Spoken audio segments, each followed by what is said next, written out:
The Tower of London was built in 1078, and right now, scattered across England, there are small parish churches that were already 400 years old when William the Conqueror broke ground.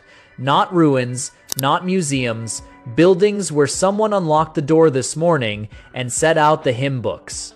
That is the thing that most people walk straight past. These aren't heritage sites preserved under glass. They're still running. Weekly services, Thursday morning communion, annual pilgrimages. The oldest functioning architecture in England isn't a castle or a cathedral. It is a collection of quiet, overlooked parish churches that most people have never heard of, sitting in fields and on high streets and inside modern shopping precincts, completely invisible to the people walking by. This video covers 10 of them, and by the end, I want you to genuinely reconsider what old means in this country, because the last one on this list is so absurdly hidden in plain sight that once you know it is there, you'll never look at that street the same way again. One more thing before we start: several of these churches weren't just built a long time ago. They were built out of the ruins of something even older. That detail reframes everything, and we'll come back to it. Number 10, St. Peter on the Wall, Bradwell on Sea, Essex, built around 654 AD. The chapel was almost certainly built by Bishop Ceded in 654 as an Anglo-Celtic church for the East Saxons, set astride the ruins of an abandoned Roman fort called Othona. So from day one, it was a hybrid, a Christian building assembled from the bones of a Roman military installation. The walls, accepting 20th century restorations, are built of reused Roman materials, including brick, ashlar, and septaria. The Romans left. The Saxons moved in, picked up the stones, and built a church. And then that church sat on the Essex coastline for over 1,000 years. Here is the part almost nobody mentions. In the 17th century, it became a barn, and holes were punched in the walls to make barn doors. A 300-year-old church used to store hay. Restoration and reconsecration took place in 1920. And even then, the central areas of both walls, which had been demolished to allow entrance when the building was used as a barn, had to be rebuilt. You can still see the scar on the south wall where the barn door used to be. The building survived the fall of Rome, the Norman conquest, the Reformation, and a couple of centuries of being used as a cowshed. Regular public services are still held in the chapel each week, with a Thursday morning communion service at 9 a.m. Number 9, Escombe Church, County Durham, built around 670 to 675 AD, is one of only 4 complete Anglo-Saxon churches remaining in England. And like Bradwell, it was assembled from a Roman fort. Much of the stone was taken from the nearby Roman fort at Venovia, known today as Binchester. The quality of that Roman stonework was so precise that when the Saxons lifted the chancel arch from the fort and reinstalled it inside the church, the stonework was so fine that no mortar was needed. No, here is the detail that stops people cold. On the north wall is a reused Roman stone with the markings Leg V, the 6th Legion, set upside down. The 6th Legion had been based nearby at Venovium, which was just across the river and the most likely source of the stones. The Saxon builders picked up a stone carved with a Roman military inscription and just dropped it into the wall upside down. Whether that was an accident, ignorance of what the Latin meant, or a deliberate act of symbolic defiance against the empire that had just left, nobody knows. Historians still debate it. The stone is still there, still upside down, and the church is still open, and the churchyard itself is worth a second look. The boundary is a perfect circle, a shape that predates the Anglo-Saxon church and almost certainly marks an earlier pre-Christian sacred enclosure. Christians didn't replace the pagan site, they built directly on top of it. Number 8, Greenstead Church, Essex, the oldest wooden church in the world. Greenstead Church, in the small village of Greenstead near Chipping Ongar in Essex, has been claimed to be the oldest wooden church in the world, and probably the oldest wooden building in Europe still standing, albeit only in part. The timber portion of the church comprises 51 vertical oak logs, which were split to be rounded on the outside of the church and flat inside. You are looking at 7th century carpentry techniques, the same way they built ships. The body of King Edmund, the martyr of East Anglia, who was killed in 870, is said to have rested there in 1013, on its way to reburial at Bury St. Edmunds. A martyred Anglo-Saxon king's corpse, laid inside a building that is still standing today. That is the kind of detail that doesn't fit inside a normal frame of reference. Now, there is a small opening built into the Saxon woodwork on the north side of the nave. It is called a leper's squint, a small aperture through the oak wall that was formerly thought to have been a place where lepers, not allowed inside the church, were allowed to receive a blessing from the priest. But its position next to the original doorway has led researchers to conclude it was actually a window used to see who was approaching the church. So even the leper's squint story might be wrong. The historians can't agree the hole is still there either way, cut into a wall that has been standing since before the Norman Conquest. Number 7. All Saints' Church, Brixworth, Northamptonshire. Possibly the largest surviving Anglo-Saxon church in England, built in the late 7th century.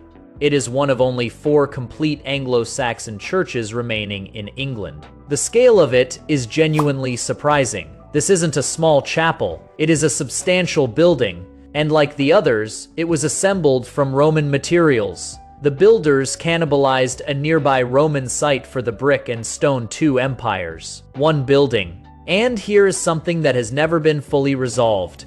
Ground-penetrating radar surveys at similar Saxon sites have suggested the possibility of undiscovered spaces beneath the floor, untouched chambers that have never been opened, sitting beneath buildings where people are attending Sunday services right now. The floor you are standing on might be the ceiling of something nobody has seen in 1300 years. Number 6, St. Lawrence's Church, Bradford on Avon, Wiltshire, built around 700 AD. This one has a story that mirrors Bradwell almost exactly. The church was so completely forgotten that for centuries, nobody realized it was a Saxon church at all. It had been converted into a school, a charnel house, and a cottage. The building was physically absorbed into surrounding structures.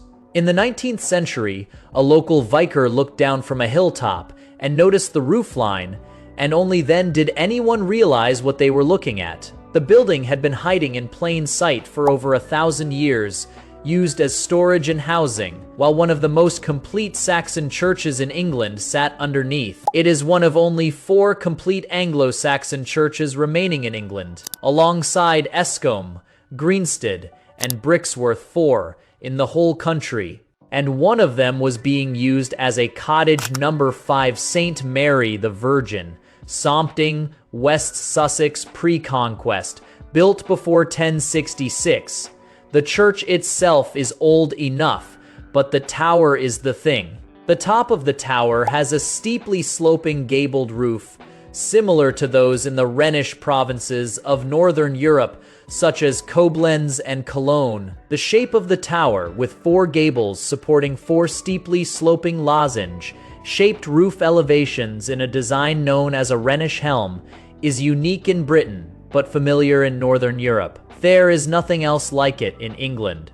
The style belongs to the Rhineland, and here it is, sitting in Sussex, proving that Anglo-Saxon England had direct architectural contact with continental Europe in ways that most people don't expect, and most school curriculums don't cover. The style is a reminder of the close trading links between England and the Rhineland during the Saxon and medieval periods. This wasn't isolation. This was a connected world, and Sompting's Tower is the physical evidence of it. Number 4, All Saints Church, Earls Barton, Northamptonshire, built around 970 to 1000 AD. The tower is covered in elaborate decorative stripwork, long vertical and diagonal stone bands running up the exterior. It looks like ornamental flourish, like Anglo-Saxon design confidence. But the strips aren't decoration, they're structure. The stone bands hold the tower together. What looks like artistic expression is actually an engineering solution. The builders didn't have the technique to construct a clean, solid stone tower of that height, so they used the stripwork as a structural framework. The beauty was a workaround, the art was load-bearing, and it has been holding that tower up for over 1,000 years. Number 3, Ripon Cathedral, North Yorkshire, 7th century. Most people assume that an old cathedral is uniformly old, that the age of the building matches the age of the label on the door. Ripon's crypt will correct that assumption immediately. The church was founded about AD 670 to 675, but the cathedral you see today, the nave, the towers, the choir, is medieval, and later, everything above ground has been rebuilt, replaced, and restored over the centuries. The crypt, however, is original, a small stone chamber beneath the floor, built by Wilfrid in the 7th century. The only surviving piece of his original church. Everything above it is 600 years younger.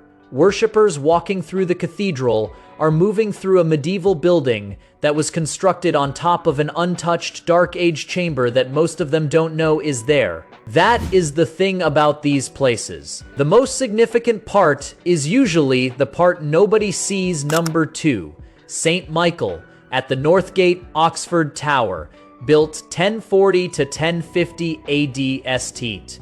Michael at the Northgate, Oxford dates to around 1040. It is the oldest building in Oxford. Not one of the oldest, the oldest. The Saxon Tower predates every college, every library, every piece of architecture the city is famous for.